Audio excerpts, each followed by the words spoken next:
Bonjour, quel rapport entre le homard à l'américaine et le tourne-dos Rossini? Aucun point commun, vous croyez vraiment? Mais si, le fond, l'élément liquide qui donne le goût. Ensuite, grâce à la liaison, on l'épaissit et là, on obtient la sauce. Voici la véritable signature de la cuisine française. Et donc, après une première semaine consacrée aux légumes, nous abordons les œufs, les fonds et les sauces. Dans un premier temps, nous voyons les modes de cuisson des œufs. Les œufs brouillés, cocottes, coques, mollets, durs.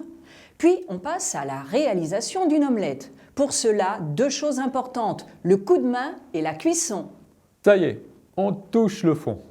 Et oui, nous abordons ensuite les différents types de fonds pour réaliser les liaisons des sauces. Le fond brun, indispensable pour une sauce grand veneur. Le fumet de poisson, incontournable pour une sole diépoise. Nous allons explorer ces techniques.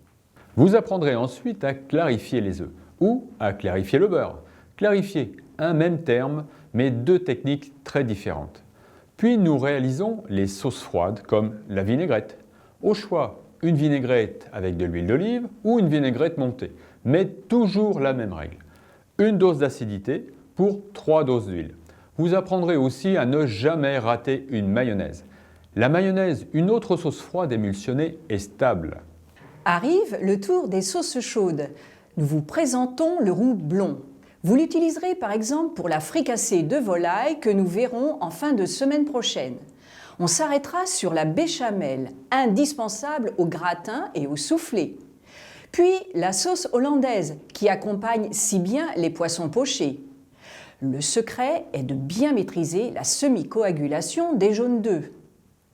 Et enfin, la sauce béarnaise pour relever les viandes grillées. Avant de passer à la recette de fin de semaine, il nous restera à voir 3 techniques. Comment réaliser un beurre blanc, comment réussir une sauce tomate, comment lier à la fécule ou à la maïzena.